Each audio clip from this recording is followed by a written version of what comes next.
तस्स भगवतो अरहतो सम्मा सम्बुद्धस्स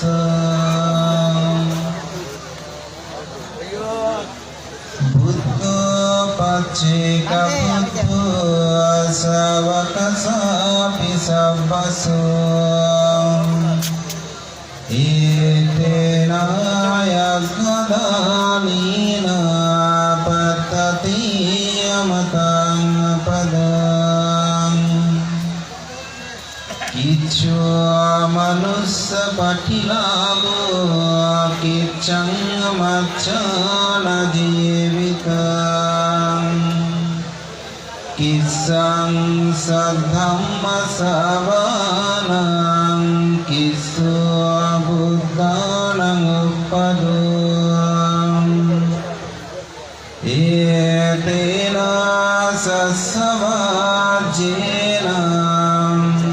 होतु ते जयमङ्गलं ते।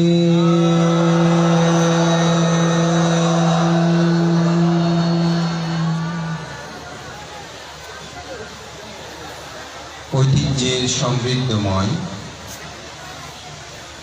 কঠোরপাড় তিরাত্রঙ্কর বিহারের দানোত্তম দানশ্রেষ্ঠ শুভ কঠিন চিবর দানসভার পরমারাধ্য সভাপতি পরম শ্রদ্ধেয় সোমনাথীশ মহাতের মহোদয়, সাধারণ সম্পাদক অষ্টগ্রাম বৃত্ত সমিতি, অনুষ্ঠানের উদ্বোধক পরম শ্রদ্ধেয় অত্রবিহারের বিহারাধ্যক্ষ আমার পরম কল্যাণ মিত্র জ্ঞাতি শ্রদ্ধেয় সুগতপ্রিয় মহাতের মহোদয়, অনুষ্ঠানে উপস্থিত নানপুর গৌতম বিহারের সুযোগ্য বিহারাধ্যক্ষ পরম শ্রদ্ধেয় ভান্তি সহ প্রমুখ মাননীয় সংঘ, সংঘের প্রতি বিনম্র চিত্তে শ্রদ্ধা অর্ঘ্য বন্দনা নিবেদন করছি। আপনাদের সকলের প্রতি মৈত্রী চিত্তে পূর্ণদান এবং আজকের অনুষ্ঠানে যিনি প্রধান অতিথি চট্টগ্রাম জেলা পরিষদের সুযোগ্য চেয়ারম্যান এটিএম পেয়ারুর রহমান সাহেব সহ যারা উপস্থিত সকলের মঙ্গল কামনায় পুণ্যদান ও আশীর্বাদ জ্ঞাপন করছি।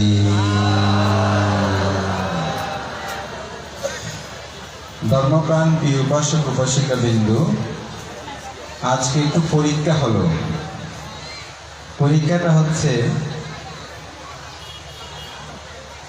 ধর্ম শোনার আগ্রহ বা স্পৃহা কার রয়েছে। তো আমাদের আদিবংশ এটা খুব চমৎকার কথা বলেছেন। তো চমৎকার কথাটা হচ্ছে এরকম যে আমাদের সভাপতিকে যখন বললাম যেহেতু 5টা হয়েছে, আমরা তো প্রত্যেকদিন সভাতে যাচ্ছি, বুঝি উৎসর্গটা করাটা দরকার। তো বললাম ভান্তি উৎসর্গটা করে ফেলেন। আবার অনেকে বলছেন উৎসর্গ করে দিলে সবাই চলে যাবে। তো ওই মুহূর্তে আদিবংশ বলছেন ভান্তে ছোঁয়াগুলো চলে গেলে আসল ধানগুলো থাকবে, ছোঁয়া নিয়ে থেকে লাভ। তা আমার মনে হয় আসলে আমাদের এই কথাটাই যথার্থ। জোর করেও আমরা অনেক সময় ধর্ম শোনাতে চাই। তো সেটা যদি বাচ্চাদের বিষয় হয়, মাঝে মধ্যে একটু জোর করে খাওয়াতে হয়। কিন্তু আজকের অনুষ্ঠানটা বাচ্চাদের অনুষ্ঠান নয়। এ হচ্ছে দান উত্তম শুভ কঠিন চিবর দান। এখানে যার মধ্যে ধর্মের স্পৃহাটা থাকবে তিনি শুনবেন। আসলে ধর্ম শুনতে চায় না কেন, ধর্ম করতে চায় না কেন, তার অবশ্যই কি আছে, একটা কারণ আছে। কারণটা দুটা। একটি কারণ হচ্ছে অজ্ঞানতা, আরেকটি কারণ হচ্ছে নিজের সম্পর্কে নিজেকে না জেনে অজ্ঞানতার অন্ধকারের মধ্যে থাকা, কষ্ট পেলেও সেটাতে কষ্ট, এই বিষয়টা উপলব্ধি না করা। যেমন কিছু কিছু মানুষ ক্যান্সারে আক্রান্ত, কিন্তু তিনি নিজেও জানে না, তো তিনি তো ডাক্তারের কাছে যাবেন না, কারণ তিনি তো জানে না তিনি যে রোগী।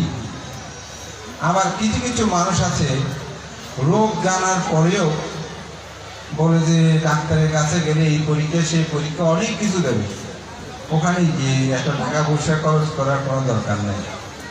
শেষে যখন একেবারে মরণাপন্ন হয় তখন যায়, তখন বাঁচতে চায়, কিন্তু বাঁচার সময়টা তার থাকে না। তো আমাদেরও জীবনটা হচ্ছে সেরকম। আমাদের যখন স্বাস্থ্য ভালো থাকে, অর্থবিত্ত প্রাচুর্য থাকে, তখন আমরা ধর্ম সবাই ধর্ম কথা শুনতে, ধর্ম আচরণ করতে অনেক সময় বিমুখ হই। আমি নাম বলবো না, একেবারে বাস্তব কথা থেকে বলছি যে তার বয়স এখন বর্তমানে 55 হবে। তার বন্ধু সবাই বিভিন্ন দান ধর্ম পুণ্য কর্মে যায় এবং একটি সংগঠনের সাথে জড়িত আছে। তো তাকে বলছে যে চলো আমরা আজকে অমুক জায়গায় যাব, সেখানে একটু মানবিক কিছু সাহায্য করব, অমুক বিহারে যাব, সেখানে আমরা একটা কঠিন জীবনে অংশগ্রহণ করব। তো সে বলতো এখন ধর্ম করার সময় হয়েছে না, যখন 60-70 হবে 80 হবে তখন ধর্ম করবো, বুড়ো হয়েছি, এরকম বলতো। তো দুর্ভাগ্যক্রমে তিনি কিছুদিন আগে স্ট্রোক করলেন। এখন তিনি বিহারে যেতে চায় কিন্তু যেতে পারে না। তিনি ধর্ম কথা শুনতে চায়, তিনি শোনার কষ্টের কারণে শুনতে চায় না। তিনি অষ্টশীল নিতে চায়, কিন্তু রাত্রেও তাকে খুব পাওয়ারফুল ওষুধ খেতে হয়। এখন তিনি অষ্টশীলও নিতে চাইলেও নিতে পারে না। এই জন্য আসলে সময় থাকতে আপনাকে ধর্ম পুণ্য কর্মগুলো সম্পাদন করতে হবে। জগতে সকল মানুষ ধর্ম করে না, ধর্ম শোনে না। ধর্ম শুনতেও কি লাগে? পুণ্য লাগে। বুদ্ধের একজন শিষ্য ছিল, সেই শিষ্যটার নাম ছিল বাক্কুলি। তো বাক্কুলি একদিন ধর্মাসনে বসে তিনি ধর্ম দেশনা করছেন।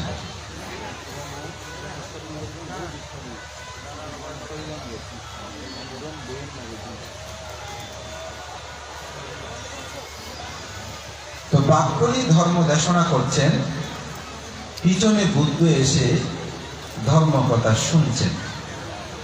তো বুদ্ধ যেখানে থাকবেন সেখানে বুদ্ধের শিষ্য দেশনা করবে, স্বাভাবিক। তিনি হঠাৎ চোখ ফেরাতে দেখছে বুদ্ধ পাশে এসে ধর্ম কথা শুনছে। স্বাভাবিক তার মনের মধ্যে একটু চঞ্চলতা আসবে নয় কি? তিনি বুদ্ধকে দেখে আসন ত্যাগ করতে চাইলেন। বুদ্ধ বললেন, হে বাক্কুলি, তুমি বসো।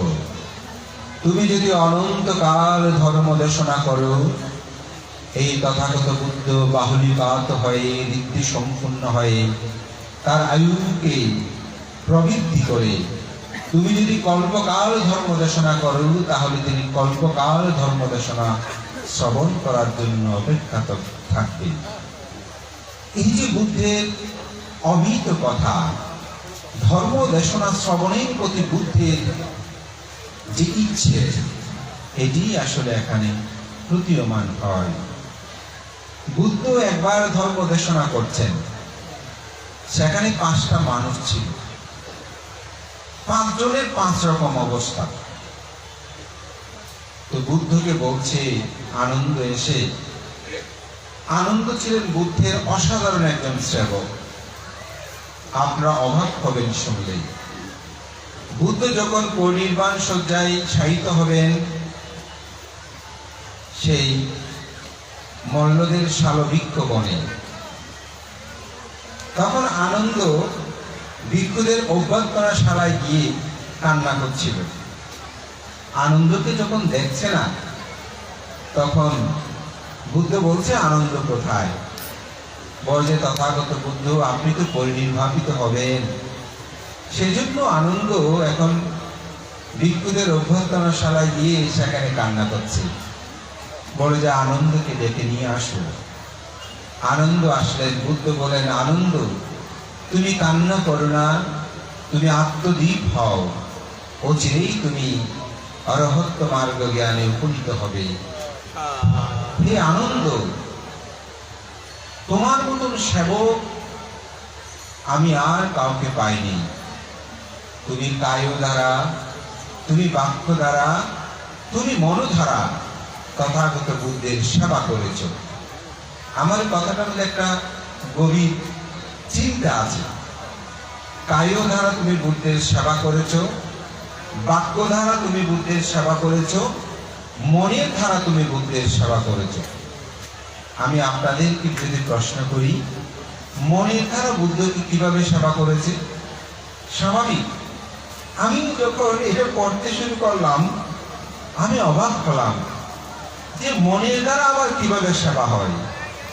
বুদ্ধ বলছেন, আনন্দ তথাগত বুদ্ধের যাহা যখন প্রয়োজন তুমি তাহা কায়ের দ্বারা তুমি সেটা সম্পাদন করেছ। যখন যেটা প্রয়োজন হয়েছে সেটা তুমি নিয়ে এসেছ। আপনারা হয়তো অনেকে জানেন, আনন্দ 25 বছর কখনো কিন্তু নিদ্রা যাপন করে নাই। তিনি প্রদীপ হাতে গন্ধকুটিরের চারিদিকে তিনি চংক্রমণ করতেন। আধুনিক ছেলেমেয়েরা প্রশ্ন করতে পারে যে ঘুম, একটা মানুষ 25 বছর কিভাবে ঘুম না যায়? আমি তাদেরকে বলবো যে যখন ধ্যান জগতে থাকে, যারা 2-4 কোর্স ধ্যান করেছেন তারা বুঝবেন, ধ্যানের কঠোরভাবে যদি ধ্যান করে, নামমাত্র ধ্যান নয়, গভীরভাবে যদি ধ্যান করে আসলে ঘুমটা কমে যায়। কিন্তু 10 দিন সাধনার পরে যখন মানুষটা বের হয় তখন তার মুখমণ্ডলে দেখবেন উজ্জ্বল বর্ণতায় আলোতাই যেন সমুজ্জ্বল, তার শিলগুণে বিভূষিত দেহ অবয়ব যেন পুষ্পরিত হয়েছে। অর্থাৎ ধ্যানে থাকলে আসলেই সেখানে বিশ্রামটা হয়ে যায়। তো আনন্দ যে চারিদিকে চন্দ্রপুর করতে রাত ব্যাপী, তাকে প্রশ্ন করা হয়েছিল, কেন আপনি সারা রাত প্রদীপ হস্তে বুদ্ধের গন্ধকুটিরের চারদিকে ঘুরতেন? গন্ধকুটির বলতে বুদ্ধ যে কক্ষের মধ্যে থাকতেন।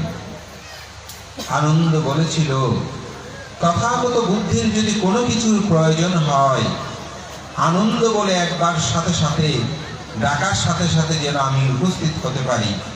2 বার যদি ডাকে তাহলে বুদ্ধের কষ্ট হবে। এই যে অসাধারণ।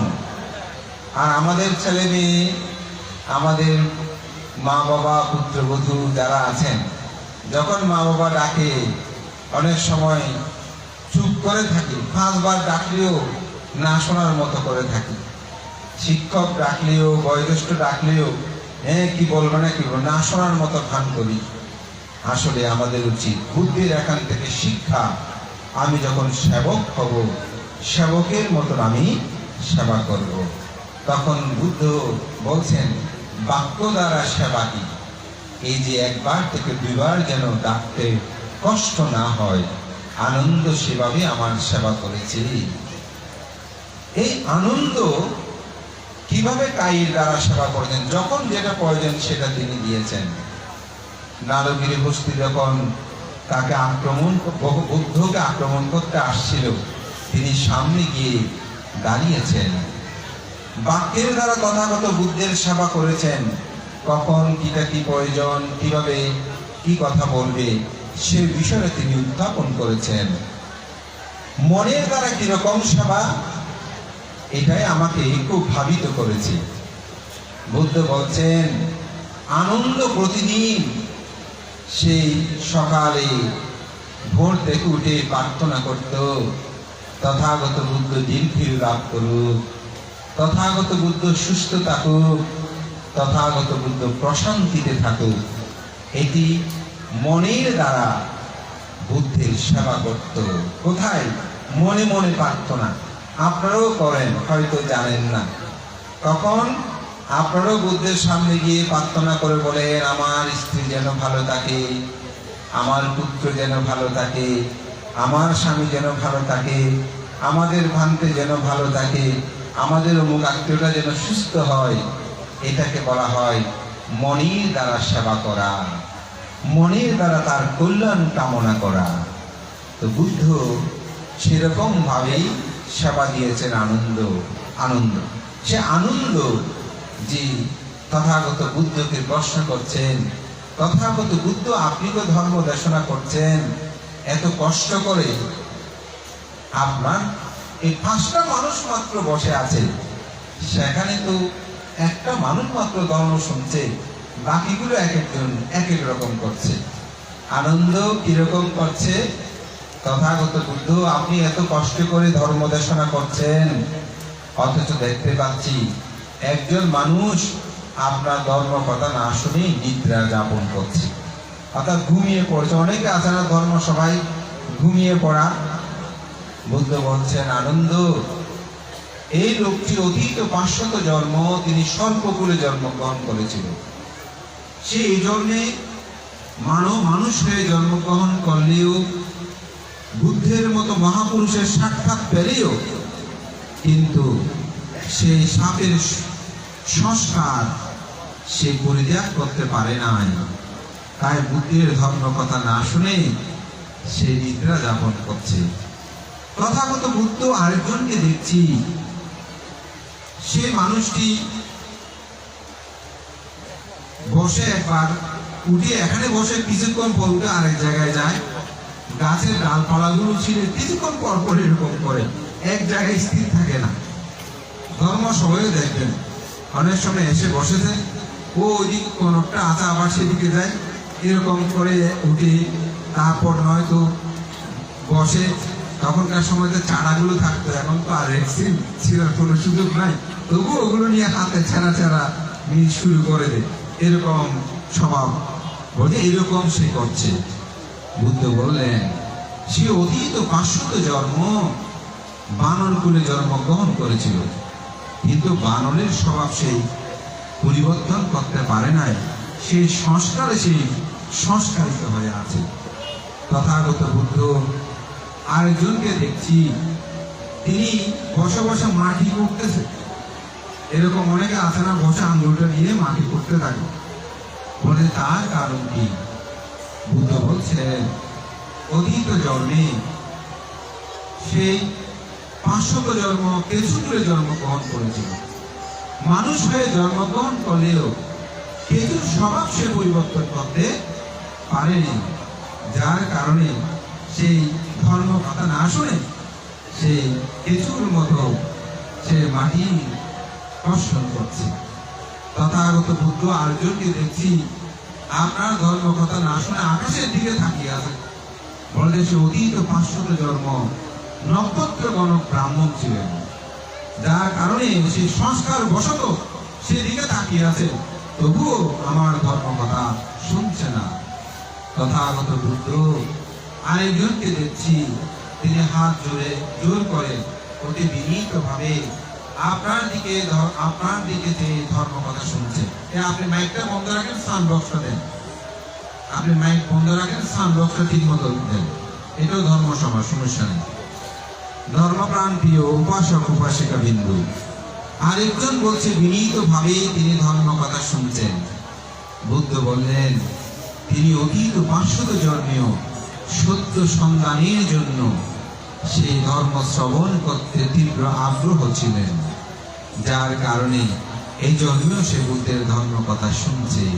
বুদ্ধের এই ধর্ম কথা যখন শেষ হয়, তখনই সেখানে যিনি বুদ্ধের ধর্ম কথা শুনছিলেন তার মধ্যে ধর্মচক্র জ্ঞান উৎপন্ন হয়। ধর্মপ্রাণ প্রিয় উপাসক উপাসিকা বিন্দু, এই জন্যই সকলের পক্ষে ধর্ম শ্রবণ করা সম্ভব নয়। ধর্ম শ্রবণ করতেও অতীত জন্মের পুণ্য পারামি প্রয়োজন রয়েছে। পারামি যদি না থাকে ধর্ম শ্রবণ করতে চাইবে না। ধর্ম শ্রবণ যে কত কষ্ট, এটি বুদ্ধ বর্গের আপনারা এরকপত্রের জীবনী দেখলে বুঝবেন। একজন ভিক্ষু খুব শীলবান ছিল, খুব শীলবান, কিন্তু দুর্ভাগ্যক্রমে তিনি একদিন নদী পার হচ্ছে, হঠাৎ কুলের মধ্যে পড়ে গেছে, স্রোতে ভাসিয়ে নিয়ে যাচ্ছে। নিয়ে যাওয়ার সময় সেই কুলের মধ্যে ওঠার জন্য হাত দিয়ে সেই কুলের ঘাসগুলো ধরেছিল, কিন্তু ঘাস ছিঁড়ে যায়। তো ভিক্ষুরা কিন্তু ঘাস ছিঁড়লে তাদের একটা আপত্তি হয়। আপত্তি হলে ভিক্ষুদের কিছু কিছু আপত্তি আমাদেরকে আপত্তি দেশনার মাধ্যমে সেগুলোকে লঘু করা যায়, দোষগুলো স্বীকার করলে হয় যে কিছু কিছু ছোট ছোট বিষয়, সব বিষয় নয়। কিন্তু ভিক্ষুরা ওখানে শিলবান হলে ওখানে তো নদীতে ভাসিয়ে নিয়ে যাচ্ছে, কোথায় যে আরেকজন ভিক্ষুর সাথে আপত্তি দেশনা করবে? কিন্তু এই চিত্তের গত কারণে তিনি আসলে এক নাগের দেবকন্যা হয়ে সেখানে জন্মগ্রহণ করে। জন্মগ্রহণ করার পর সে বহু কল্প, এক কল্প শূন্য হয়েছে, বুদ্ধ নাই। কল্প মানে কি? পৃথিবী উৎপত্তি থেকে শেষ পর্যন্ত। বিজ্ঞানীরা এখন বলছে পৃথিবীর বয়স ২,৫০০ কোটি বছর, ৫,০০০ কোটি বছর, এক এক রকম এক এক সংখ্যা বলছে, যেরকম হোক। বৌদ্ধ ধর্ম বলছে পৃথিবী উৎপত্তি থেকে শেষ পর্যন্ত সময় হচ্ছে একটি কল্প, অথবা একের পিছনে ১৮০টা শূন্য দিলে যা হয় এত সময়, এরকম কল্প চলে গেছে। তো সেই সুন্দরী রূপ ধারণ করে সে নাগকন্যা প্রায় সময় একটি সর্পের মাথায় মধ্যে উঠে সেই একটি গাথা বলতো। সেই গাথাটা ছিল এরকম যে, বাংলাটা আমি বলি, সে সেখানে 4টি প্রশ্ন করতো, আরো কিছু প্রশ্ন আছে, মূলত প্রথম ছিল 4টি প্রশ্ন। সেই 4টি প্রশ্নের মধ্যে কি ছিল? সেটা হচ্ছে, রাজা কিসের অধিপতি? রাজা কিসের অধিপতি? রাজা কোন রাজ্যের রাজস্ব? এবং রাজা কিভাবে তিনি বিরাজ হন? এবং কেন তাকে মূর্খ বলা হয়, অর্থাৎ রাজাকে কেন মূর্খ বলা হয়? এই 4টি প্রশ্ন করেছে। তো অনেকেই এই রূপসীর রূপে মগ্ন হয়ে যেত, অনেকে অনেক রকম প্রশ্নের উত্তর দিত, কিন্তু কেউ প্রকৃত উত্তরে তিনি সন্তুষ্ট হতো না। তো একদিন এক ব্যক্তি তিনি যাচ্ছেন, তো বুদ্ধ সেখানে গাছের ছায়া তলে তিনি বসে বিশ্রাম নিচ্ছেন। তো তার গমনাগমন দেখে বুদ্ধ বুঝতে পারলেন তার মধ্যে অরহত্ব লাভের হেতু আছে। তো বুদ্ধগণ একটি ধ্যান করেন, যেটাকে বলা হয় করুণা সমাপত্তি ধ্যান, অর্থাৎ আজকে আমি কার মঙ্গল করব। এটি আমাদের বিখ্যাত বুদ্ধ ভিক্ষু নারদ, যিনি অনেকগুলো গ্রন্থ লিখছেন, তার মধ্যে একটি হচ্ছে দা বুদ্ধা এন্ড হিজ টিচিং। এই বইটার মধ্যে এই কথাটাকে তিনি একটা সুন্দর উপমা দিয়েছেন, যেটা আমি প্রায় সময় এই কাহিনী বলে এই কথাটা বলি। তিনি বলছেন, একজন বুদ্ধ হলে তার উচিত তিনি যেন প্রতিদিন সকালে ঘুম থেকে উঠে চিন্তা করে আজকে আমি কার মঙ্গল করব। যেহেতু বুদ্ধ করুণা সমাপত্তি ধ্যানে দেখতেন কার মঙ্গল করবে, তো সুতরাং আমি যদি বুদ্ধ হই, আমি তো আর অন্তর্যামী নই, কিন্তু আমার চিন্তা করতে হবে আমি আজকে কার উপকার করব। যদি একটি করেও আমরা উপকার করি তাহলে অসংখ্য উপকার হবে, তাই না? এটা থেকে একটা শিক্ষা নেওয়া কিন্তু আমাদের দরকার। তো বুদ্ধ তার গমনাগমন থেকে জিজ্ঞাসা করতেন, তুমি কোথায় যাবে? বলে যে আমি ওই দেবকন্যা যেটি সমুদ্রের মধ্যে উঠে তার কাছে যাব।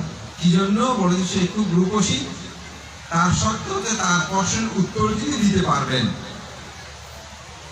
তাকে তিনি বিবাহ করবেন।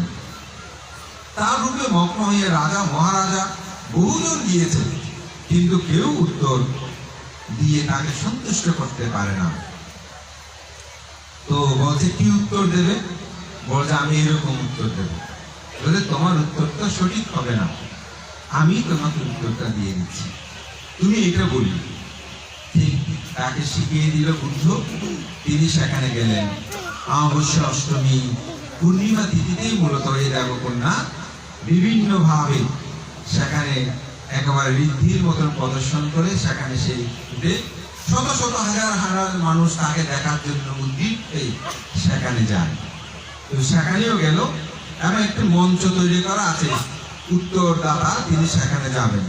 সেখানে অনেকগুলো শর্ত আছে, যদি উত্তর সঠিক মতো দিতে না পারে তাকে কিন্তু দুঃখ ভোগ করতে হয়, কারাগারে নিক্ষেপ করে। আমি মূলত মূল জায়গাটাতেই যাচ্ছি, সেজন্য এত উপকরণ কথা আমি আসলে বলছি না। সে সেখানে গিয়ে দাঁড়ালো, তখন তাকে অরুণ প্রশ্ন করলো যে রাজা কিসের অধিপতি? তখন সে উত্তর দিল, রাজা হচ্ছে স্বর ইন্দ্রিয়ের অধিপতি। স্বর ইন্দ্রিয় কি? রূপ, অর্থাৎ চক্ষু ইন্দ্রিয়ের অধিপতি। চক্ষু দ্বারা যাহা দেখি তাহার প্রতি আমরা আসক্ত হই, তার দাসত্ব করি না? চোখে এটা সুন্দর লেগেছে সেটা আমি চাই, চোখে সুন্দর লেগেছে সেটা আমি চাই, এই চোখের কি করি? দাসত্ব করি। আমি ঘ্রাণে দাসত্ব করি, সুগন্ধ দুর্গন্ধ যেটা পাই সেটা নিয়ে দাসত্ব করি। কিরকম? দুর্গন্ধ হলে ঘৃণা করি, সেটাও দাসত্ব। সুগন্ধ হলে নিতে চাই, সেটাও দাসত্ব। মনে অর্থাৎ ইন্দ্রিয় দাসত্ব করে। স্বর ইন্দ্রিয়, শ্রবণ ইন্দ্রিয়, যেটা শুনতে ভালো লাগে, যার কথা শুনতে ভালো লাগে তার সাথে দিনরাত কথা বলতে চাই। এই যে আমাদের আজকে যিনি প্রধান অতিথি, অনেক অনেক গুরুত্বপূর্ণ সামাজিক অবক্ষয় থেকে উত্তরণের কথা কিন্তু তিনি বলেছেন। এই যে মোবাইল ফোন, এগুলো কথা বলতে দিনরাত বলছে, শুনতে ভালো লাগে যে, তাহলে তার কি করি? রাজত্বে আমি যাই, সেই শ্রবণ ইন্দ্রিয়ের আমি কি করি? দাসত্ব করি। আমার জিহ্বা ইন্দ্রিয় অর্থাৎ রস, এ ভালো মন্দ খাওয়া, এটা নিয়ে কত সমস্যা, তাই না? এই যে ডায়াবেটিস রোগী, এটা খাবেন ওটা খাবে না, এই আজকে একটু খেয়ে নি, কি করি? তার দাসত্ব করি। আমাদেরকে বলতে মানতে এরকম খাবেন, মাঝে মধ্যে বলতে খাবো না, আবার পর আজকে একটু খেয়ে দেখি, তাহলে কি করি? ইন্দ্রিয়ে সেই দাসত্ব করি। স্পর্শ, সুখ স্পর্শ, নারী স্পর্শ, পুরুষ স্পর্শ, বিভিন্ন ঠান্ডা স্পর্শ, গরম স্পর্শ, এগুলো কি করি? দাসত্ব করি। আজকে একটু বেশি গরম আছে, আজকে কঠিন জীবদানে যাব না, তাহলে কিসের দাসত্ব করলাম? স্পর্শের দাসত্ব করলাম। আজকে খুব ঠান্ডা লাগছে, আজকে আমি এই কাজটা করবো না, তাহলে কিসের দাসত্ব করলাম? স্পর্শের দাসত্ব করলাম।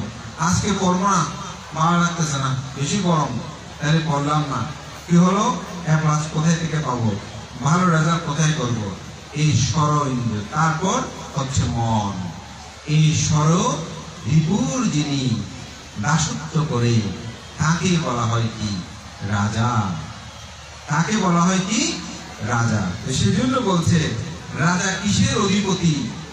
এই স্বর রিপু, স্বর ইন্দ্রিয়ের অধিপতি হচ্ছে রাজা। তখন দ্বিতীয় প্রশ্ন করলেন, রাজা কোন রাজ্যের ঈশ্বর বা প্রভু? তখন বলছে রজত পরায়ণ, অর্থাৎ এই ইন্দ্রিয়ের প্রতি যখন আসক্ত যুক্ত হয়ে তার দাসত্ব করে, তখন এই স্বর ইন্দ্রিয়ে সে কি করে? রাজত্ব করে। রাজত্ব করে না?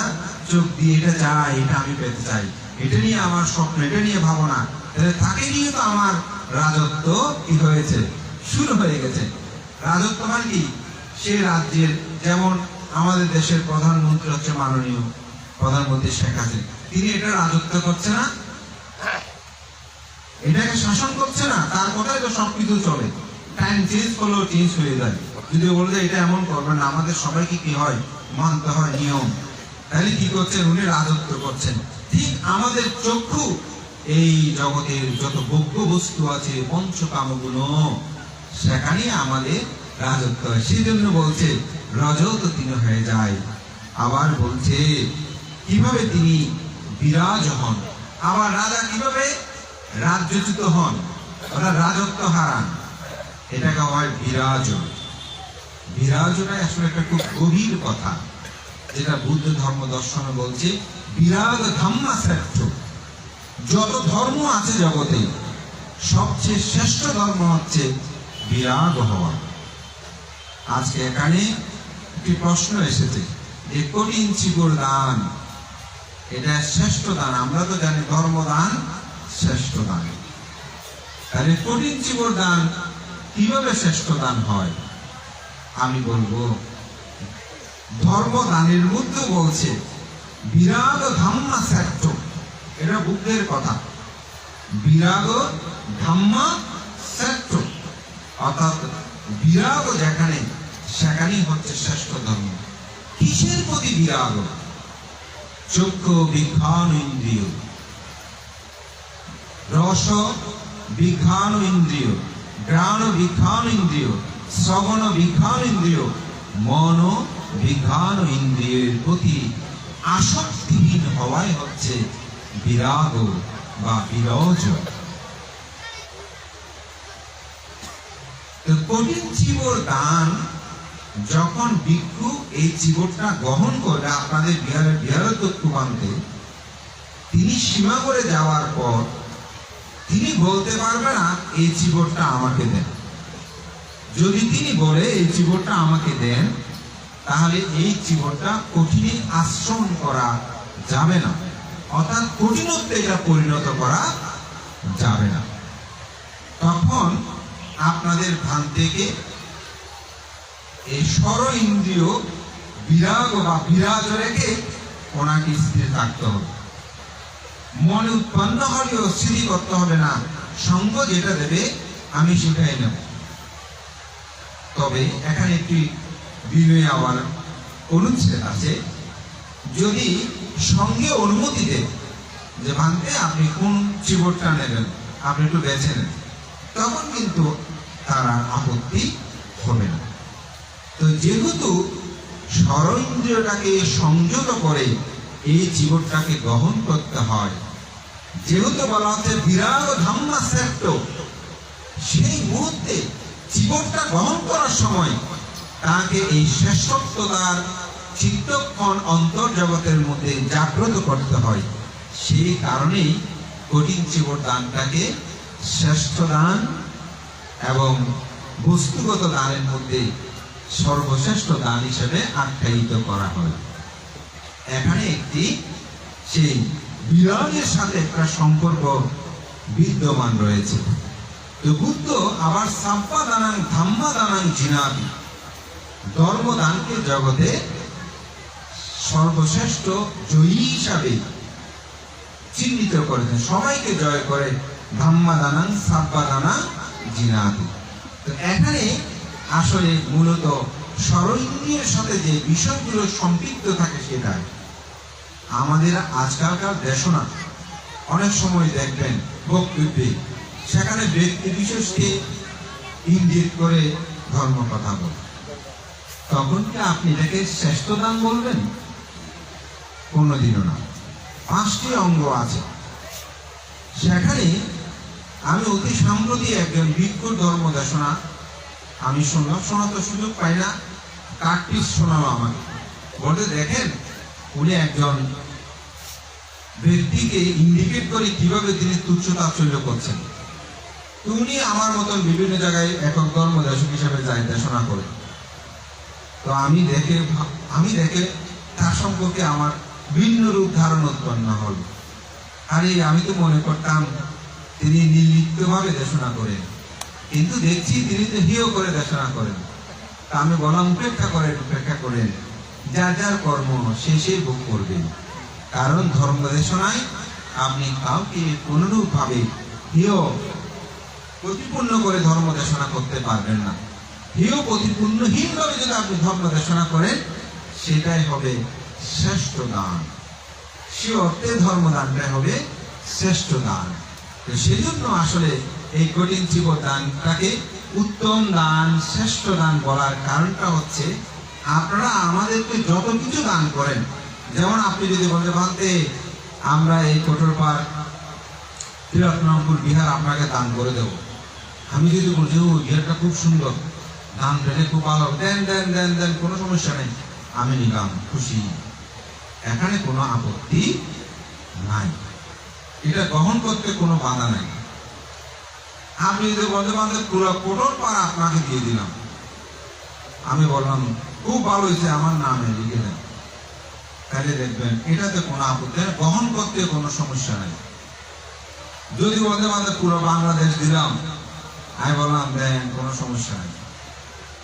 যদি বলতে আমাদের একটা টাকার গাছ দিলাম, ও খুশি, কিরকম খুশি হবো বলার মতো না। ওদের কোটোর পাশ ছাড়া আমি আর কোনো কিছু চিনি এরকম করবো, ঠিক না? ওদের কোটোর পাড়ের মানুষের সবচেয়ে বেশি ভালো আমাকে টাকার গাছ দিয়েছে। কিন্তু এগুলো আমি ব্যক্তিগতভাবে নিতে পারবো, কিন্তু কঠিন জীবনটা আমি ব্যক্তিগতভাবে গ্রহণ করতে পারবো না। সঙ্গ যতক্ষণ আমাকে নির্বাচিত না করবে ততক্ষণ আমার পক্ষে এটা গ্রহণ করা সম্ভব নয়। এই জন্য এটা কঠিন, এই জন্য এটা দান শ্রেষ্ঠ, কঠিন জীবন দান বলা হয়। তবে মহাবর্গ গ্রন্থে আমরা আমার জানা মতে কোথায়ও শ্রেষ্ঠ দান, দান উত্তম এরকম ভাবে কিন্তু কোন শব্দ সেখানে যুক্ত নেই, এটা সত্য। কারণ তবে আপনাকে প্রকারান্তর কিছু বিষয় বুঝতে হবে।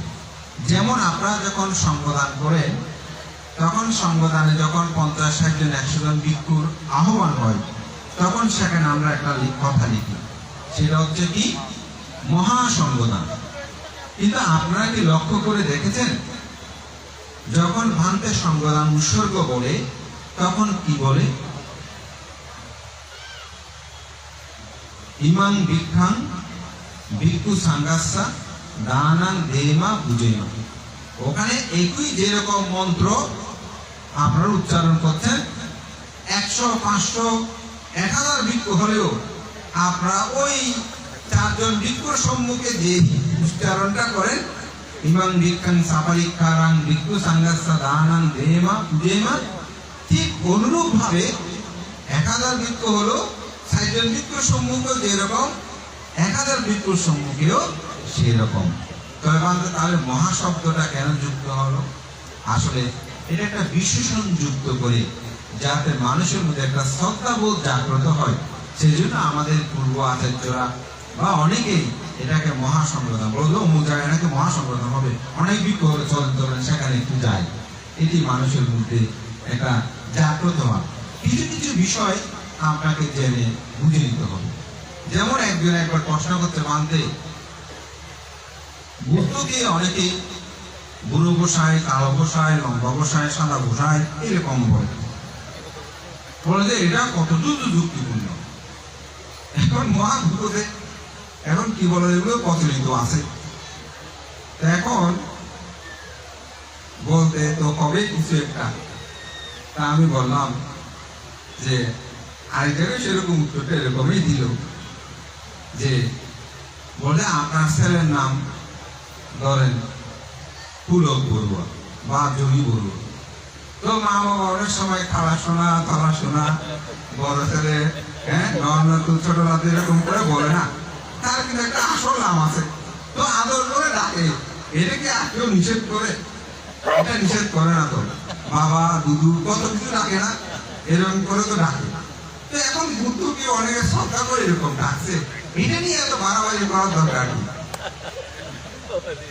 শ্রদ্ধায় অনেকে এটা দেখেছে, কিন্তু বুদ্ধের তো আসল একটা নাম আছে, এটা আমরা সবাই জানি, তিনি গৌতম বুদ্ধ।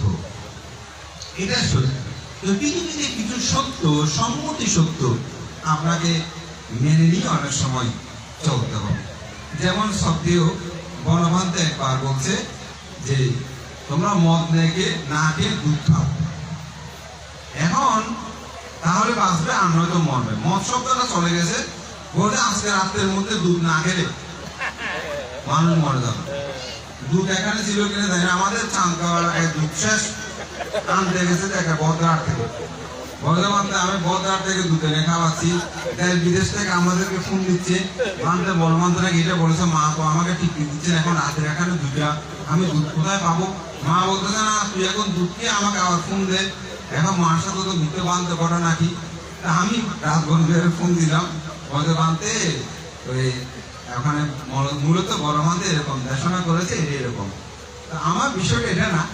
তো পরের দিন একজন আমার উপাসক, উনি একটু বইপত্র পড়ে, একটু সচেতন, ওনাকে জিজ্ঞাসা করলাম যে উপাসক দুধ খেয়েছেন? বললো বলতে কি করবো, উপজিকে বদরার থেকে ছেড়ে দিয়ে দুধ আনালো, এখন আমাকে এনে এক কাপ দিল, ওদের দুধ খাও। বললাম কেন, গণমানতে বলেছে। এখন চিন্তা করলাম যে তর্কাতর্কি করে তো লাভ নাই, দুধ তো খুব ভালো জিনিস, খেলে শরীরের জন্য ভালো। তো বান্ধে মূলত আমি সেটা চিন্তা করে আর ওর সাথে বাড়াবাড়ি কি করতে, যদি বলতে খাবো না তোমরা এগুলো কি বলছো, বলে আবার জ্ঞান জ্ঞান শুরু করবে, তা আমি মনে করেন ভালো জিনিস খেতে সমস্যা কি, তখন আমি দুধটা খেয়ে দিলাম। আমার কথাটা হচ্ছে আমাদের প্রত্যেক জীবন চলার পথে এমনগুলো কিছু বিষয় আছে যেগুলো আসলে বাড়াবাড়ি করার দরকার নাই। যদি সেটা মঙ্গলদায়ক হয়, কল্যাণদায়ক হয়, সেটা আমরা গ্রহণ করতে অসুবিধা কোথায়। তো দান উত্তম শুভ কঠিন চিব দান, এটা যখন আমরা দান শ্রেষ্ঠ বলি, দান উত্তম বলি, দান অগ্রে বলি, তখন মানুষের মধ্যে একটা জাগরণ সৃষ্টি হয়, মানুষের মধ্যে একটা চেতনা সৃষ্টি হয়, মানুষের এরকম একটা বিশাল সমাবেশ হয়। যেমন আজকে এই যে কঠোর পাড়ের সমগ্র মানুষকে একসাথে করতে পেরেছেন, আমি বলবো বুদ্ধ পূর্ণিমা করেন, পবরণা পূর্ণিমা করেন, সম্ভব হয় না। আমাদের পূর্বপুরুষগণ এদেশে যখন 1864 সালে সংগ্রাস সারবেদ মস্তবের মহোদয় এদেশে প্রথম ধর্মের অভিযান শুরু করেন, তার পরবর্তী সময়ে 1913 সালে এদেশে প্রথম কঠিন চিবদানের প্রবর্তন হয়। তখন তাদের মধ্যে একটা অনন্য ধরনের মেধার চিন্তা সেখানে ঘটিয়েছেন। তারা চিন্তা করেছেন এই সমাজটাকে যদি আমরা উন্নত করতে চাই, আমাদের উৎসবের আয়োজন করতে হবে। কারণ উৎসব ছাড়া মানুষকে ধর্মের ভিতরে কখনো প্রবেশ করানো যাবে না। এই উৎসবটাকে সংবদ্ধ করার জন্য, এটাকে উদ্বুদ্ধ করার জন্য তারা আমাদের একটা জাগরণ সৃষ্টি করলেন। সেখানে কল্পতরু নিয়ে আসলেন, সেখানে ধর্ম পূজা। আজকে আমি যখন গাড়ি থেকে নামছিলাম, যে তখন দেখছি কল্পতরুর একেবারে লাইন ধরে আসছে। তো ধর্ম পূজার সংখ্যা সব জায়গায় এই বছর কম দেখলাম। আমাদের কিছু ভিক্ষু, আপনাদের কোনো দোষ নাই, শ্মশানে মশানে থাকবে, মনে করে যে ধর্মটা তারাই রক্ষা করতেছে। আমি তাদের প্রতি, যারা ভালো সবভাবে তাদের প্রতি বন্দনা জানাই। তারা আমাদের পূর্বপুরুষদের একটা ধর্ম পূজা এটাকে শেষ করে দিল। শেষ করে দিল কি, এই পূজার কোনো দরকার নাই। এটা ছাড়াও ধর্মদশা বান্তারা ব্রাহ্মণ্যবাদের জন্য এগুলো সৃষ্টি করে এই ধর্ম পূজাটাকে এনে দিয়েছে। এখানে নারিকেল কলা এগুলো কোনো দরকার নেই, একটা গড় দিলে হয়ে যায়। আমি আপনারা যারা খুব মন গভীর থেকে বলছি, আমার আত্মবলুকি থেকে বলছি, আজ থেকে যারা 50 বছর আগে ধর্মপুণ্য করেছেন সচেতন ব্যক্তি, তাদেরকে আমি বলবো, বলুন তো বান্তারা যখন আপনাদের বাড়িতে সূত্র পাঠ করতে দিত, সেই আসনের সামনে যখন একটা ধর্ম পূজা দিয়ে, একটা ঘট দিয়ে, সুদা থেকে যখন সূত্র পাঠ করত, তখন সূত্র শ্রবণের প্রতি আপনাদের চেতনাটা কেমন ছিল? আর এখন ধর্ম পুজো টুজো কিছু নাই, একটা ঘর এভাবে বসিয়ে দিন, অনুষ্ঠান সেরকম দেয় না, শুধু একটা ধীরে ধীরে বান্ধব একটু দেশনা করেন। আপনাদের চেতনাটা কেমন হয় সেই বিচার আপনাদের হাতে আমি দিলাম। কিন্তু আমি দেখেছি যখন একটি ধর্ম পূজা হয়, সেখানে যখন মৃত্যু সংগ্রার সামনে গিয়ে বসে, একটা মোমবাতি জ্বালিয়ে দে, একটা ধূপকাঠি জ্বালিয়ে দে, একটি সুগন্ধি বাতাস সেদিকে ছড়িয়ে পড়ে, তখন মনের মধ্যে একটা আলাদা চেতনা বোধ জাগ্রত হয়। আমাদের মাতৃজাতিরা যখন এই কল্পতরুগুলো ছেলেরা হাতে নেই, মাতৃরা যখন এই ধর্ম পুজোগুলো মাথায় নিয়ে লাইন ধরে আসে, এবং তাদের কাদের নতুন বিবাহ পুত্রবধূরা আছে, ওদেরকে এটা অগ্রাহ্য স্থান দেয় যে তোমাকে এটা নিতে হবে, তখন সেটা নিয়ে যখন রাস্তা দিয়ে বুদ্ধ কীর্তন সহকারে লাইন ধরে সারি সারি আসে, কত সুন্দর লাগে, কত আনন্দ লাগে। একটা চেতনাবোধ তো মানুষের মধ্যে জাগ্রত হয়। ধর্ম শুধুমাত্র আপনি ভিতরের বিষয়টা চিন্তা করলে হবে না। আমি সেদিন একটা দেশনায় বলেছি, একটি লোক তিনি একটি নারিকেল নিয়ে আসছে, তো তাকে জিজ্ঞাসা করছে তুমি কি নারিকেল নিয়ে যাচ্ছ? বলো যে হ্যাঁ। বলতে আমি তো নারিকেল দেখছি না, ওখানে খোসা দেখছি। কারণ নারিকেল তো ভিতরের সাদা অংশটা, কিন্তু খোসা যদি না থাকে তাহলে তো সেই ভিতরের অংশটা বেশি দিন টিকবে না। তাই উৎসব এগুলো প্রয়োজন ছিল বিদায় আমাদের পূর্ব আচার্যরা এটি কিন্তু সৃষ্টি করেছিলেন, এবং সেটা আজকে দিন দিন বিলুপ্ত হয়ে যাচ্ছে। আপনি বিবাহ বলেন, আগে বিবাহ বন্ধনগুলো কত সুদৃঢ় ছিল, এখন বিবাহ করতে খুব সহজ, ভাঙতিও সহজ। কথায় কথায় বিবাহ হয়ে যায়, কথায় কথায় বিবাহ বিচ্ছেদ হয়ে যায়, সব সহজ হয়ে গেছে। তার কারণ কি? তার কারণ আমাদের সামাজিক বন্ধনগুলো সুদৃঢ় করতে আমাদের পূর্ব আচার্যগণ সমাজপতি, আপনারা যারা আজকে সমাজ পরিচালনা করছেন, আপনাদের সুদূর প্রসারী অনেক চিন্তা ছিল। সেগুলো না থাকাতে আজকে আমাদের এই দীনতায় আমরা পড়ছি।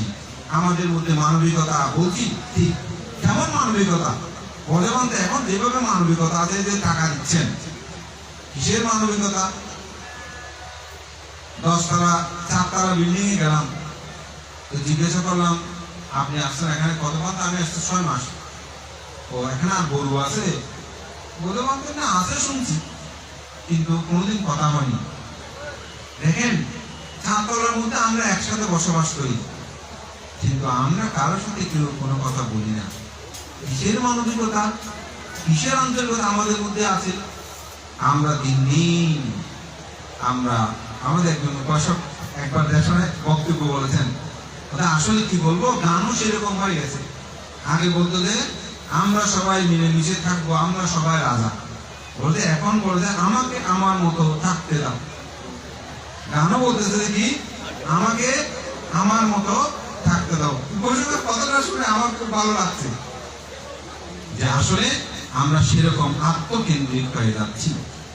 কারণটা কি? কারণটা হচ্ছে ধর্মটাকে আমরা উপলব্ধি করতে পারছি না। তো আমি যেটা বলছিলাম, এই জন্য এটাকে হয়তো দান শ্রেষ্ঠ বা দান প্রতি, যদিও দান রাজ আমরা যদিও বলি, কিন্তু এটা মূলত একটা বিশেষণ যুক্ত হয়েছে এই অর্থে।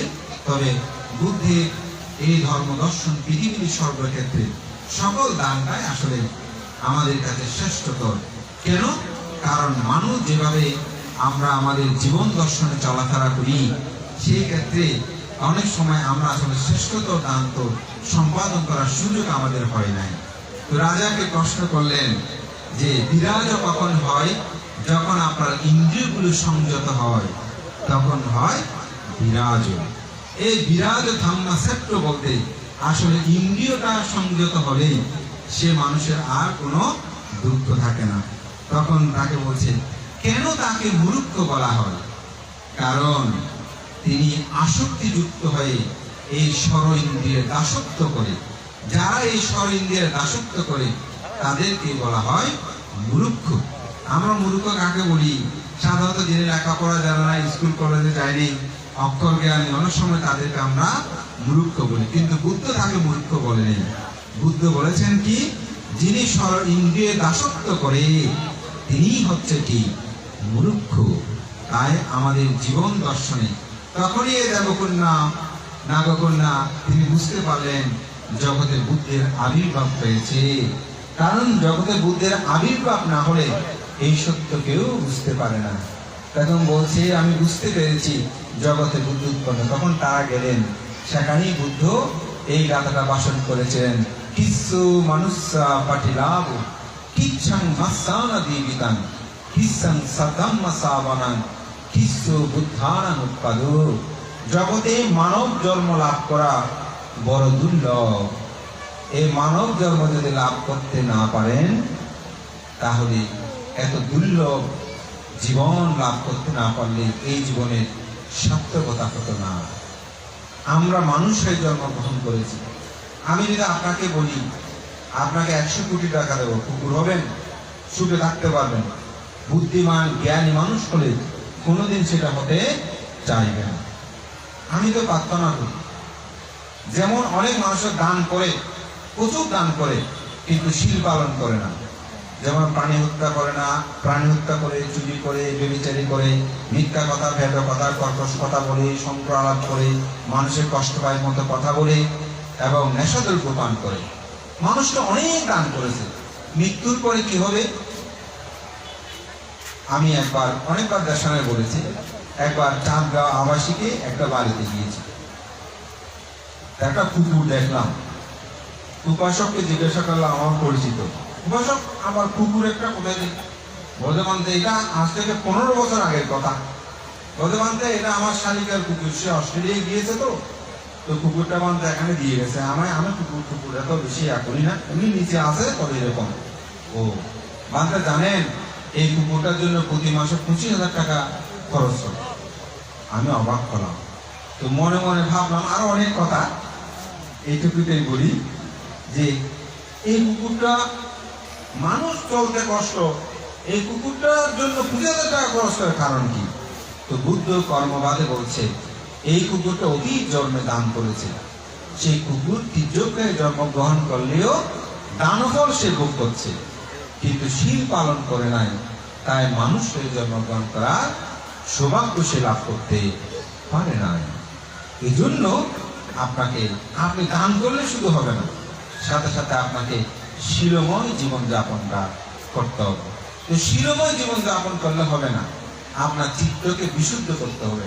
বানকে কেন বিশুদ্ধ করতে হবে? যেমন আজকে দান করেছেন, তো দান করার পর কিছুক্ষণ পর কেন দান করলাম এই চেতনাটা উৎপন্ন হতে পারে। কিন্তু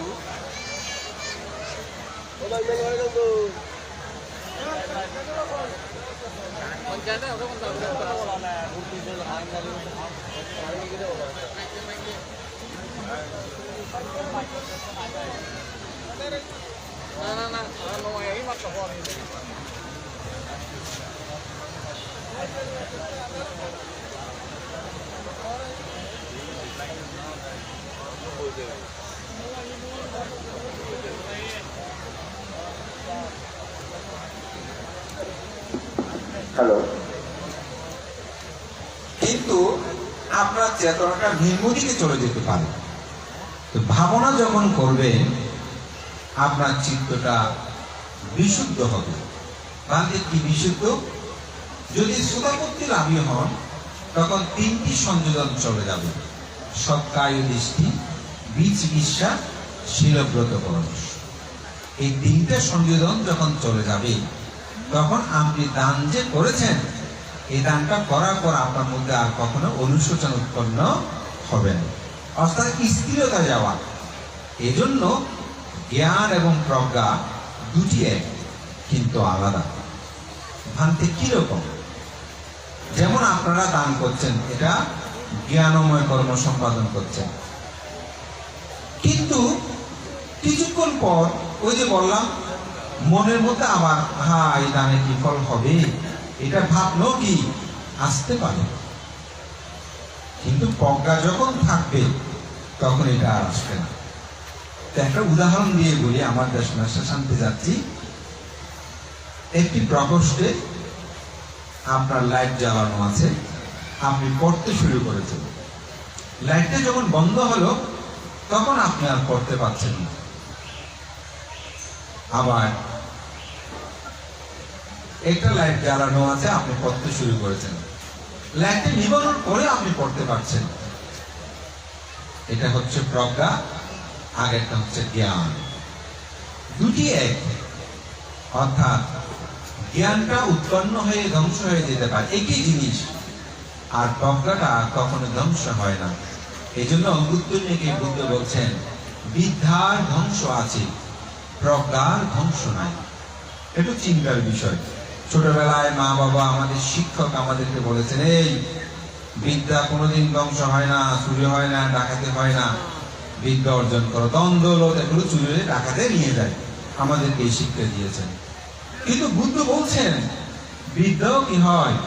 ধ্বংস হয়, প্রজ্ঞা ধ্বংস হয় না। তো বিদ্যা ধ্বংস হয় না, হয়তো একজন ভালো শিক্ষক, একজন মেধাবী ছাত্র হঠাৎ স্ট্রোক করলো, তিনি আর একটা লাইন ইংরেজিও বলতে পারে না, একটু অঙ্ক করতেও পারে না, তাহলে তার বিদ্যাটা ধ্বংস হলো না? তার বিদ্যা ধ্বংস হয়েছে না? আমাদের অনেক বড় বড় ভান্তে হাতি মুখস্থ জানে, 80-100 বছর যখন গাথা বলতেছে সেখানে ভুল, পঞ্চশীল দিতে পারতেছে না, এবং আমাদের দিকে তাকাচ্ছে, ওই যে গুলি যাচ্ছে যে। তাহলে বিদ্যার কি আছে? ধ্বংস আছে, প্রজ্ঞার ধ্বংস নাই। প্রজ্ঞা কি? শ্রোতাপত্তি ফল, সহিতাগামী ফল, অনাগামী ফল, অরহত ফল। এগুলি যদি লাভ হয়, আপনি স্ট্রোক করেন, এটা যাবে না। কোনো চোরে এসে খনন করতে পারবে না, এই আমাকে সোলা বুদ্ধিতে দাও, দেওয়া যাবে না। কিন্তু আপনার বিদ্যাটা ডাকাতি করতে পারে, করছে না, ফর্মুলাটা চুরি করে নিয়ে ডাকাতি করে নিয়ে যাচ্ছে না, চুরি হচ্ছে না, কিন্তু প্রজ্ঞা কি চুরি করা যাবে? যাবে না। এই জন্যই হচ্ছে প্রজ্ঞা বুদ্ধের ধর্ম দর্শনের শ্রেষ্ঠ অর্জন। এই ষড় ইন্দ্রিয়টাকে আপনি যখন সংযত করতে চাইবেন, নিরোধ করতে চাইবেন, বিরাজ উৎপন্ন হবে, তখনই আপনার মধ্যে প্রজ্ঞা উৎপন্ন হবে। বুদ্ধির শিক্ষার মূল বিষয় হচ্ছে সেই প্রজ্ঞা উৎপন্ন করা। মাননীয় সভাপতি, মহান সংঘের প্রতি আমার বিনম্র চিত্তে বন্দনা। আপনাদের সকলকে সাধুবাদ জানাই। আমি বলবো, আমাদের মধ্যে ধানের সংখ্যাটাই অনেক বেশি ছিল। অনেক উপাসক উপাসিকা এখানে আছেন, হয়তো দু একজন দূর থেকে বা তারা থাকতে পারে, কিন্তু আমি মনে করি আপনাদের মধ্যে ধর্ম চেতনা আছে। চুল্লবগ্র গ্রন্থে একটা কথা আছে, 7টি কারণে স্বধর্মের পতন হবে। 7টি কারণে ধর্মের পতন হবে। তার মধ্যে একটি কারণ ধর্ম শ্রবণে অনীহা। যখন ধর্ম শ্রবণে অনীহা আসবে, আপনি মনে মনে ভাববেন, আমার মনে হয় পতন শুরু হয়েছে। আপনারা নিজেরাই ভাববেন, ধর্ম শ্রবণে যখন অনীহা আসবে, তখন আপনি মনে মনে ভাববেন যে আমার মনে হয় আমার পতন শুরু হয়েছে। বানতে কেন বলছি জানেন? আপনি অনেক ধর্ম কথা শুনবেন, সব ধর্ম কথা যা আপনার হৃদয়ে দাগ কাটবে কোনো কথা নেই। একটি যদি হঠাৎ দাগ কেটে যায়, অর্থাৎ মনে ধারণ হয়ে যায়, দেখবেন আপনার জীবনে মহা পরিবর্তন হবে। এই জন্য শ্রবণ করাটা খুব দরকার। আমি একটু লৌকিক ভাবে বলি, ভারতের সুদীর্ঘকাল মুখ্যমন্ত্রী ছিলেন ডাক্তার বিধান চন্দ্র রায়, অনেকের নাম শুনেছেন। তিনি তার আত্মজীবনীতে একটা জায়গায় লিখেছেন, বলতে আমি ছাত্র হিসেবে তেমন বেশি ভালো ছিলাম না, অনেক দুর্যোগ করে কলকাতা মেডিকেল কলেজে আমি ভর্তি হয়েছি। যেদিন আমি প্রথম ক্লাস করতে গিয়েছি, সেদিন ব্ল্যাকবোর্ডে একটা লেখা ছিল। লেখাটা ছিল এরকম, আমি যাহা কিছু করব সর্বশক্তি দিয়ে করব। বলে এই একটা বাক্য আমার জীবনকে পরিবর্তন করে দিয়েছে। আমি মেধাবী ছাত্র হিসাবে আমি শ্রেষ্ঠত্বের দাম রেখেছি সেই কলকাতা মেডিকেল কলেজে। আমি চিকিৎসা পেশায় একজন অন্যতম শ্রেষ্ঠ কয়েকজন ডাক্তারের কাতারে আমি হয়েছি। আমি রাজনীতি করেছি সুদীর্ঘকাল, প্রায় 15 বছরের কাল তিনি মুখ্যমন্ত্রী ছিলেন। এই কল্যাণী নগর এগুলো ওনার এই হাতে সৃষ্টি করা। বিধাননগর যেটা বলা হচ্ছে, এই ডাক্তার বিধানচন্দ্র রায় এগুলো করেছেন। তাহলে একটি বাক্য, তিনি কি আগে এত নিজের কথা শুনে নাই? শুনেছেন, কিন্তু একটি কথা তাকে পরিবর্তন করে দিয়েছে। সেজন্য আমাদের জীবনে আপনি কথা শুনবেন। আজকে এখানে আমাদের প্রধানত অনেকগুলো কথা বলছেন, ছেলে মেয়েদের কথাগুলো বলেছেন। আমি মনে করি এখানে যদি একটু পরিবর্তন হয়, হতে পারে। আমাদের পুরুষবাবু অনেক কথা বলেছেন, এক একজন এক একভাবে বলেছেন। এখান থেকে কোনো না কোনো কথা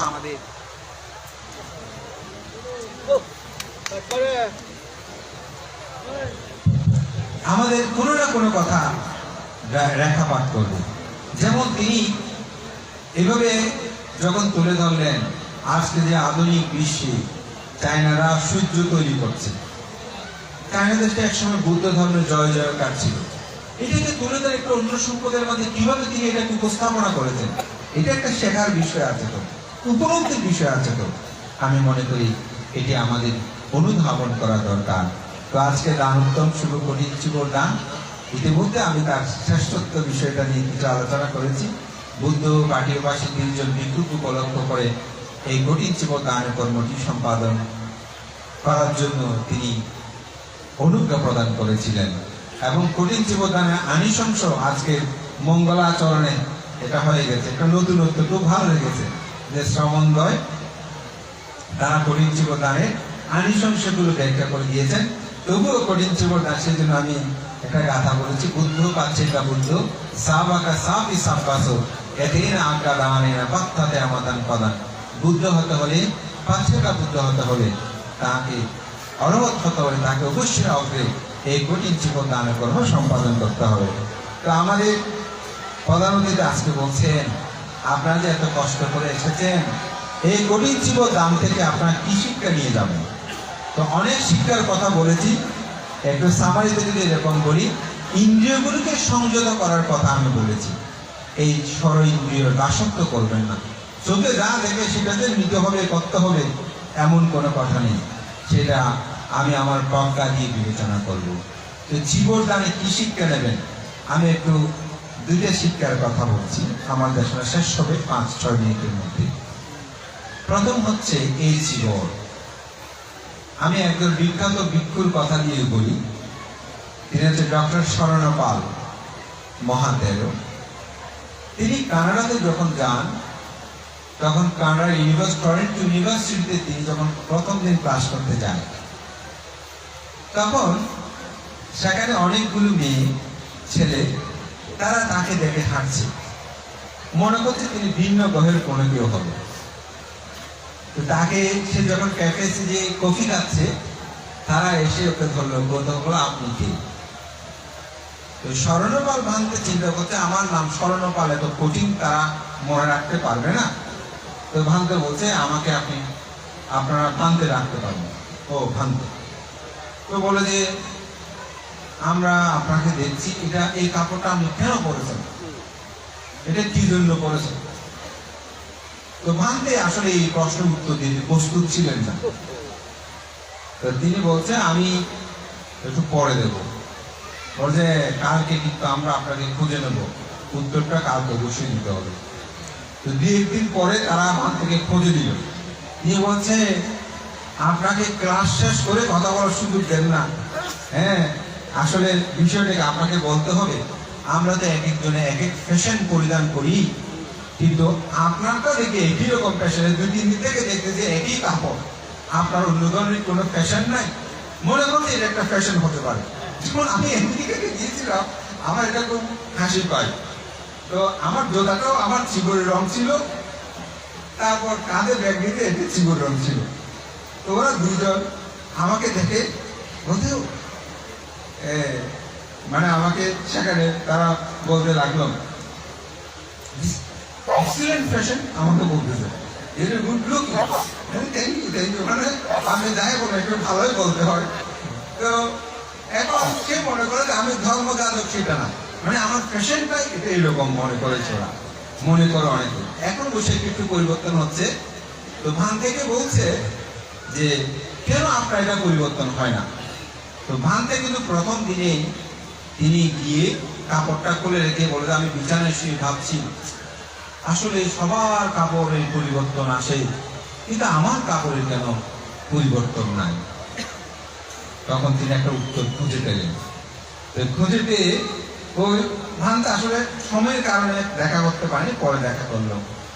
ভানতে বলছে, আমি কিন্তু উত্তর দেওয়ার আগে আপনাদের কিছু প্রশ্ন করবো।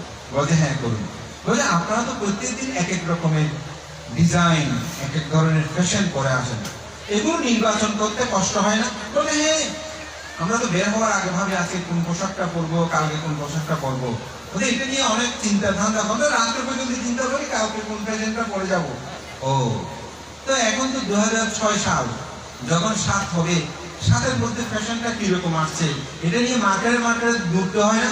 বলতে হ্যাঁ, অনেক ঘুরতে হয়, ঘুরতে করতে হয়, কাপড়ের দাম বেশি থাকে, অনেক ডলার দিয়ে কিনতে হয়, সে এক্সেট্রা বলতে শুরু করলো। তো ভানতে বলছে, আমার কিন্তু এত কিছু চিন্তা করতে হয় না, আমার কাপড় কিন্তু একটা না, এরকম আরো 2-1টা আছে, কিন্তু আমার ফ্যাশনটা হচ্ছে এরকম। আমি প্রায় 20 ইয়ার্স আমি এই একটা ফ্যাশনে পরিধান করছি। আমাকে প্রতি বছরের ডিসেম্বরের শেষের দিকে, জানুয়ারি আস্তে আস্তে নতুন ফ্যাশনের সন্ধান আমাকে করতে হয় না। এটা নিয়ে আমাকে আর কোনো ধরনের চিন্তা করতে হয় না। আমি যেটা পরিধান করি একটা নতুন কাপড়ে নিয়ে নিই, এটাই আমার কাছে ফ্যাশন, আমাকে এত ভাবতে হয় না। আমার চিত্ত জগতে এত ভাবনা, এত ধরনের ভাবনা বিষয়গুলো আমার মধ্যে আসে না। কারণ আসলে তো তারা চর্চা করে, বলছে হ্যাঁ, এটা আমি উপলব্ধি করেছি। ওদের সেজন্য আমার এই ফ্যাশনটা হচ্ছে এরকম। তা আমাদের শিক্ষা আছে, ওই যে পেয়ার বলতে কি নিয়ে যাবেন, আমরা পোশাক নিয়ে এত চিন্তা করব না, পোশাক নিয়ে এত ভাববো না, এটা নিয়ে পরিবারের মধ্যে ঝগড়া বিভেদ করবো না। আমরা ভাববো বান্তারাও তো একই ধরনের পোশাক আজীবন করছে, আমরা কেন করতে পারি না। এটা হচ্ছে একটা শিক্ষা। দ্বিতীয় শিক্ষা কি, এই জীবনটা হচ্ছে একটা অনিত্যতার চিহ্ন। কিরকম অনিত্য? মানুষ যখন মৃত্যুবরণ করে তখন মানুষের রং এক এক রকম হয়। এই রংগুলো, এই জীবনের রংগুলো আসে। সেখানে 6টি রঙের কথা বলা হচ্ছে। কাঁঠাল গাছে শিকড়ের রং, গুড়ের রং, ছালের রং, ফুলের রং, ফলের রং, পাতার রং, এই 6টি রং। এই জন্য জীবনগুলো একটু একটু ভিন্ন ভিন্ন। আপনারা অনেক সময় দেখেন মানুষ যখন মারা যায় দেখবেন প্রথমে একটু হলদে থাকে, 6-7-8 ঘন্টা যখন যায় একটু কালচে, কিন্তু কালো নয়। এই ধরনের দেহের একটা পরিবর্তন হয়। তো বুদ্ধ আমাদেরকে যেন অনিত্য চিন্তা করে স্বরূপে দমন করতে, এই জীবনটা যখন আপনি গায়ে নিয়ে অনুধাবন করবেন, আমি তো অনিত্যের চিহ্ন নিয়ে চলছি। যেমন আমাদের দেশে জাতীয় শোক দিবস হলে কালো বেশ ধারণ করি, একটা শোকতা। কোনো মানুষ মারা গেলে কালো কাপড়গুলো পরি, কেন? আমি এটাকে ধারণ করেছি, শোকার্ত হয়েছি। ঠিক একজন ভিক্ষু প্রতিনিয়ত ভাবে আমার যে পঞ্চস্কন্ধ, এই স্কন্ধ হচ্ছে দুঃখময়, এটি থেকে বিমুক্তি লাভের জন্য আমি যেন প্রতিনিয়ত অনিত্য চিন্তা করি। এই জন্য এই জীবনের রংটা হচ্ছে সে ধরনের। আমরা দুইটা শিক্ষা নিতে পারি, যে ভান্তারা তো প্রতিনিয়ত অনিত্য চিন্তা নিয়ে থাকে, আমাদের মধ্যে সে অনিত্য চিন্তা আসুক। অনিত্য চিন্তা আসলেই অর্থের প্রতি, সম্পদের প্রতি, কাম আসকের প্রতি আপনি আসক্ত পরায়ণ হবেন না। এটার প্রতি আপনার সংযমতা আসবে। মহান সঙ্গের প্রতি বন্দনা। আপনাদের সকলের উত্তর স্মৃতিতে কামনা করছি।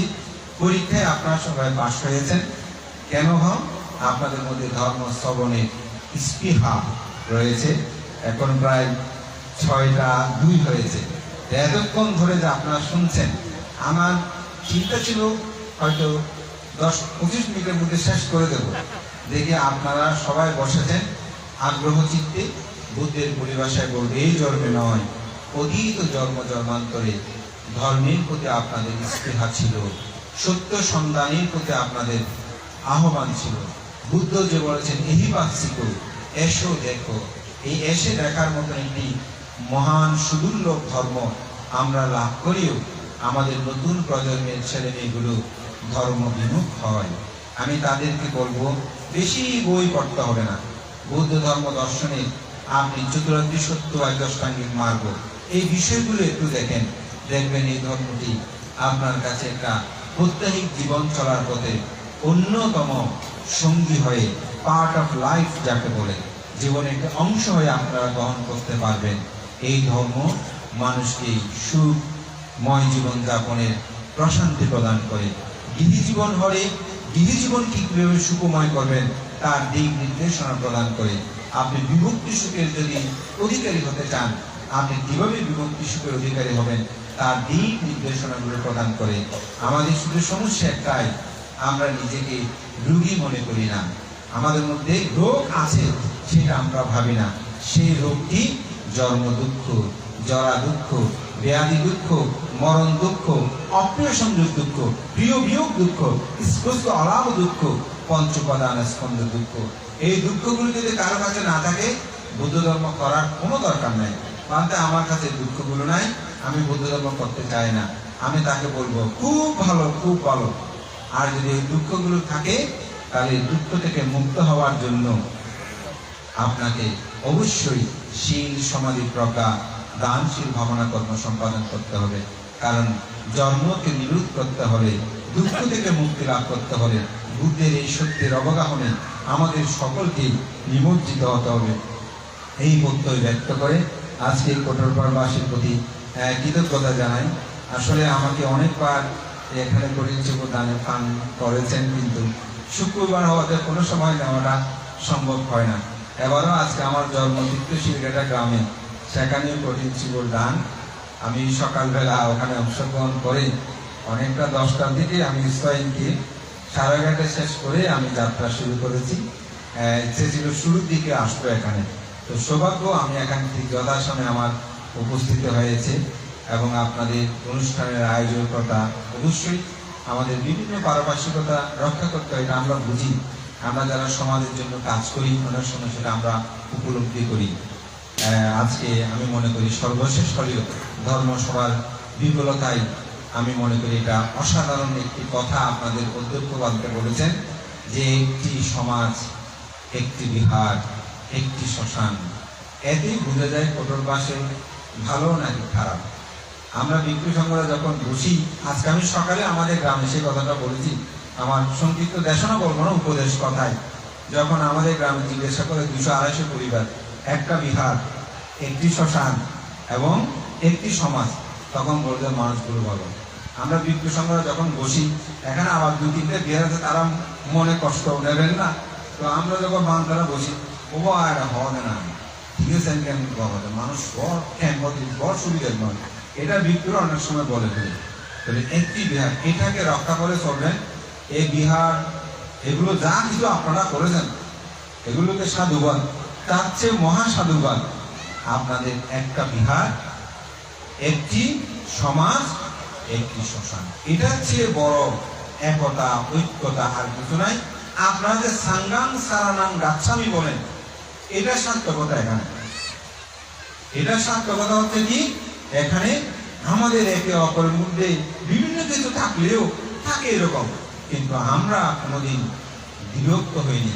চাইলে এখানে একজন একটা ক্যাম্প বিহার করতে পারে, এরকম ক্ষমতা মানুষ আছে।